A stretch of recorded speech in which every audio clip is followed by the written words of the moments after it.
getting the kind of assimilation model that there's been in the past, where when people are here a bit longer, they just gradually move into the rest of the community, and like lots of Jewish, very liberal Jewish people have done, and just become assimilated into the rest of society. It just ain't happening. It appears to be going in entirely the opposite direction. So this idea of keeping these particularly Muslim schools, but not exclusively them, is just so destructive and so bad. And of course the difficulty is, once you've got the Christian schools, how do you then say? How do you then say, well, actually, but not the rest, you know? And I mean, I actually put that to Gordon Brown at the Fabian conference, and he kind of looked very uncomfortable and said, well, kind of, I wouldn't have started from here. That is the problem, because that radicalizes the minority groups, because the given situation in the Church of England schools, of course the Muslims or the radical Jews or Jehovah's Witnesses or whoever, they will demand their own thing because they don't want their children to go to a Church of England school, which by default is there, you know, which of course will draw them towards their more sort of radical thinking, and schools are one of the means to achieve that. So actually society is predetermining this radicalization, which, I mean, when you have radical Muslims, then of course the clergy of the Church of England and the Catholic, they will say, oh, look how radical they are, we have to radicalize ourselves as well. Yeah. So it's actually a vicious circle. No, I do accept that, and I'm quite convinced that the kind of the growing extremism in the Church of England of Christianity does go back to, oh, look how well Islam is doing. Now that was partly back to this, I think some terrible foreign policy policies of Mr. Blair, where he had this sort of extraordinary idea when he took the Bible and the Muslim and the Quran to bed with him. It must have been quite crowded, wasn't it? And seemed to think that anything that Islam, if we were nice to Muslims, however terribly they behaved, then they would be not pleasant to us and not do anything nasty. That seemed to be the idea. And I got so angry about this about a couple of years ago.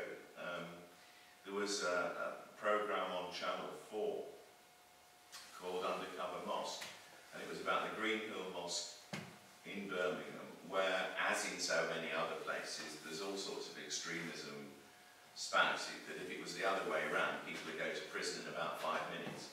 But it just looked the other way, if it's Islam. And Channel 4 did this wonderful documentary, I think, quite brave.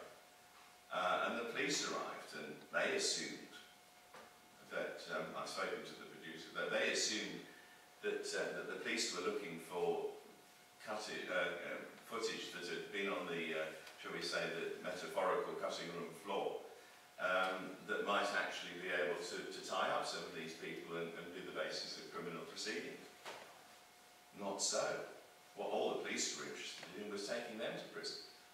And when I found out about it, I played holy hell and tried to see whether we could actually start calling the government to account. Then eventually, after an awful lot of fighting, that the police and the CPS, who should have been a controlling influence on this and were absolutely useless, they actually did give a joint apology, and I paid £100,000 or something to Channel 4. Meanwhile, the police in the West Midlands Police had the police authority were trying to ferment a complaint to the Broadcasting Standards, or was it Ofcom? Ofcom. And how terrible this programme was, etc., etc. And fortunately, Ofcom came back and said, well, all 5 of your charges are entirely unfounded. And by the way, we also object to the fact that this was clearly an orchestrated complaint. But that didn't get so far. However, I rolled up my sleeves and, on behalf of the Liberal Democrats, wrote a 3-page letter to Jack Straw, asking him to explain just how much he knew about all of this, and whether he could assure us that an independent eye over this footage had been exercised to see whether there was any prosecutable material in here against the people in the mosque and that kind of thing. And I know from, I got a very strange phone call about a fortnight later. I know the letter went.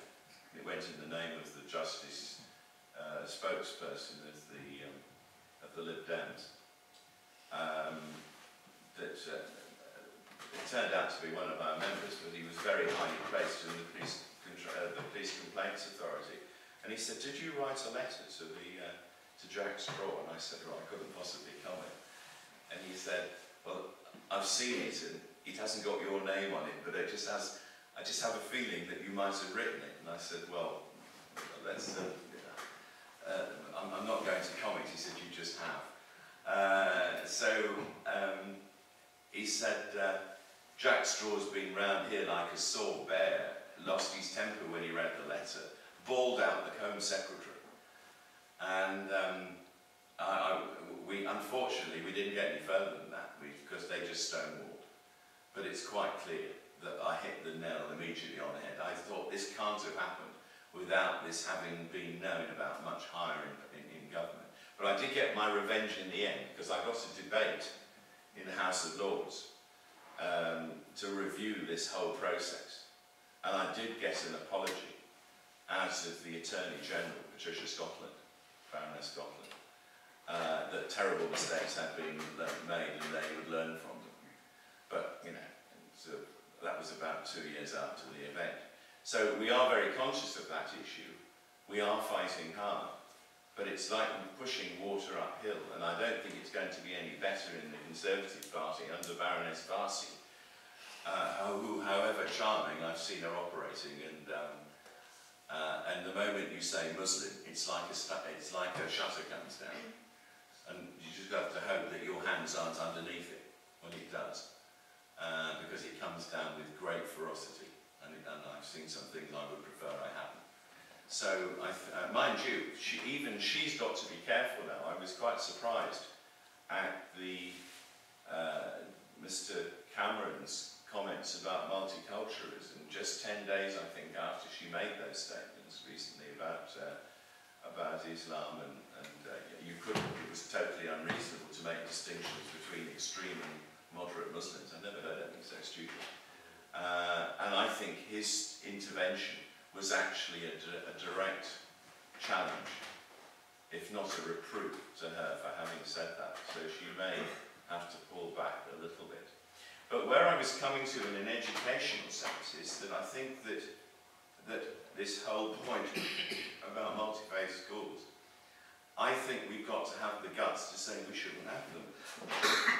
And also the Christian schools as well. Now, I know the NSS is the only organisation who's actually prepared to say consistently and anywhere that that's the case, and it is regarded as being extreme in some places. That we've all heard about the nasty cop and the nice cop approach, and I think it's important that we are prepared to say, and we, I can say corporately, are very happy to do, not sometimes pretty uncomfortable, but are quite prepared to do that, uncompromisingly. I entirely agree with you. What I would like to ask is, what would be the steps, the sort of practical steps that would have to be taken to bring it about, to stop churches having control over schools? I mean, obviously, if we went the whole way to a secular state, that's the ideal.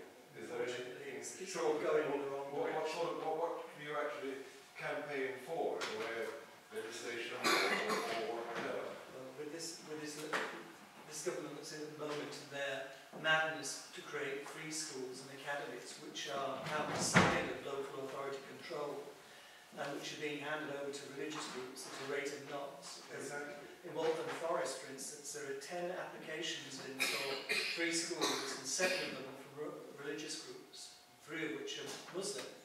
And when they're given a free hand to do whatever they like with the curriculum, activities look sluggish to me. yes, absolutely. So, you know, we're going to see a lot more faith schools than we've got even now, and they're not going to be answerable, really, for the things that go on inside. So what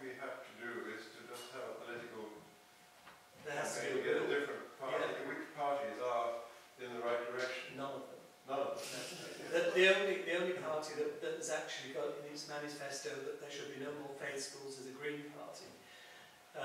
But you know, the idea that they're going to be in control anytime soon is not really. And then the next one along is the Lib Dems, who And are basically anti-discrimination. I'll make you laugh a bit too, because I belong to the original continuation EU Skeptic Liberal Party, and I shall have a go at that, but they're even smaller. Yeah, so I think this free school and academy programme that's going on at the moment is going to change the education system Terribly. radically, and turn it completely upside down. And we're up against something, you know, with a policy, a principle, should we say, of abolishing faith schools. That is to say, not closing them, but bringing them back under state control, which seems hopeless at the moment. It really is a very, very long-term aim. But unless we're prepared to say that, you know, I mean, all right, we would go along with a step-by-step dismantling. It would have to happen that way. There would have to be kind of removal of discrimination in selection, for instance, to start with, and then removal of discrimination against teachers, and then then the control of the churches. I think that the leverage you have is that, I mean, after all, we are paying for all of this. Yes, And that's I think, there's a political question. Sorry. yeah. So the actual dismantling of the church's control of these schools is a very, very long-term objective. Have you sort of created a kind of manifesto that some political party could adopt? There is, at present, none of the main parties dares to oppose faith No, schools. but have you created a manifesto that you would like? yeah. Well, we have said what those evolutionary steps would be. That isn't. We have declared that. You've got a document, have you? Well, how does one see it? Yes, it's on the education website. Education bit of the On website. the NSS education website. Fine, thank you. Yeah. But I would like to. I mean, I'm afraid this is negative, but I'm except the fact we're fighting the negativity. But my latest fight is actually with Mr. Gove, who I'm quite sure isn't going to send me a Christmas card this year, because we are actually locked in the horns. Is to do with something quite dreadful I've discovered. And it's one of those strange moments where you think, this can't be true. It is absolutely, bloody hell it is, kind of thing.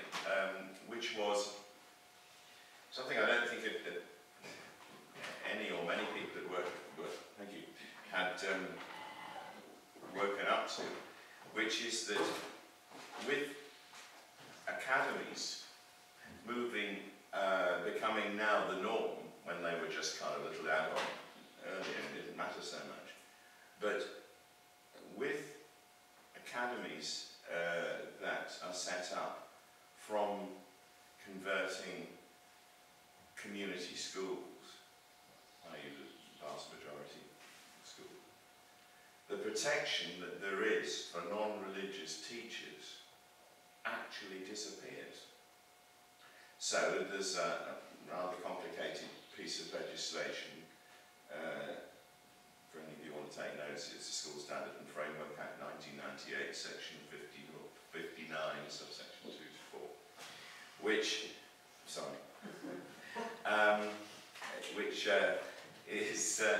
says that no teacher can be discriminated or disadvantaged on grounds of either their belief, their attendance at worship, or their willingness to give religious education. And I think most of the people in this room would be, well, I don't know, there are some arguments about religious education, but I certainly, if I were a teacher, wouldn't want to give it. And a lot of other people wouldn't as well, however supposedly neutral it's supposed to be. And that protection, which I think is absolutely fundamental in the state system, is actually being lost. And I'm having a most dreadful fight with Gove over this, and I'm not going to pull back. And I've been to Brussels. I've actually got a positive response